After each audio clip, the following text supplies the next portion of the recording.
Hi dears, അസ്സലാമു അലൈക്കും. ഇത് ഞാൻ എൻ്റെ വീട്ടിൽ കൂടാൻ പോയപ്പോഴത്തെ ചെറിയൊരു വീഡിയോ ആട്ടോ ഇവിടെ ഇടുന്നത്. രാവിലെ തന്നെ വെള്ളപ്പവും പാലും കഴിച്ചിട്ടുണ്ടായിരുന്നു.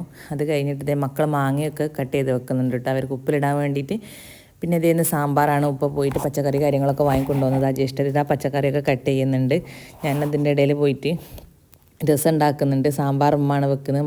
മക്കൾക്ക് ചക്കപ്പൊരി വേണമെന്ന് പറഞ്ഞിട്ട് അതുണ്ടാക്കുന്നുണ്ട്.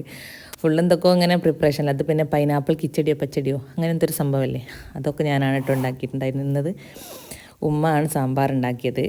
അപ്പോൾ അതേ ഈ പൈനാപ്പിളിൻ്റെ ഈ ഒരു സംഭവം റെഡി ആയിട്ടുണ്ട്. ഞാൻ ഷാൻജിയോൻ്റെ റെസിപ്പി നോക്കിയിട്ടാട്ടോ ചെയ്യൽ. എനിക്കെല്ലാം പെർഫെക്റ്റ് ആയിട്ട് തന്നെ കിട്ടലുണ്ട്. മക്കളൊക്കെ ഉച്ചക്ക് ഇതേ വായൻ്റെ ഇലയിലൊക്കെയാണ് ഫുഡ് കഴിച്ചിട്ടുണ്ടായിരുന്നത്. അപ്പോൾ അതിൻ്റെ ഇടയിൽ ഇതേ ഇവിടെ രണ്ടാൾക്കാർ നല്ല കള്ളപ്പരിപാടി എടുക്കുക കേട്ടോ. നമ്മളൊന്നും കാണാണ്ട് തീയെടുത്ത് കൊണ്ടുപോയിട്ട് അടുക്കളയിൽ നിന്ന് ഓരോരോ സാധനങ്ങളൊക്കെ എടുത്ത് കൊണ്ടുപോയിട്ട് ഓരോ തീയിൽ ഒരു ഫുഡ് ഉണ്ടാക്കി കളിക്കുകയാണ്. അപ്പോൾ നമ്മൾ പണ്ടത്തെ കഥകളൊക്കെ ഇങ്ങനെ പറഞ്ഞു കൊടുക്കുന്ന സമയത്ത് മക്കൾക്ക് ഭയങ്കര ഇൻട്രസ്റ്റാണ് ഇങ്ങനത്തെ ഓരോന്ന് ഉണ്ടാക്കി കളിക്കാനും ഉണ്ടാക്കാനൊക്കെ. അപ്പോൾ ഇതിന് ഞാൻ വീഡിയോ എടുക്കുന്നത് അവർ കണ്ടിട്ടുണ്ടായിരുന്നു കേട്ടോ. ലാസ്റ്റ് പിന്നെ ഇതേ ഉപ്പ പോയിട്ട് പഴംപൊരിയൊക്കെ വാങ്ങിക്കൊണ്ട് വന്നിട്ടുണ്ട്. അപ്പോൾ അതേ വീഡിയോ ഇത്രയൊക്കെ തന്നെയുള്ളൂ. അപ്പോൾ ഇഷ്ടപ്പെട്ടാൽ ലൈക്ക് ചെയ്യുക, ഷെയർ ചെയ്യുക, കമൻറ്റ് ചെയ്യുക, സബ്സ്ക്രൈബ് ആക്കി കൂടെ കാരണം ബെൽബട്ടൺ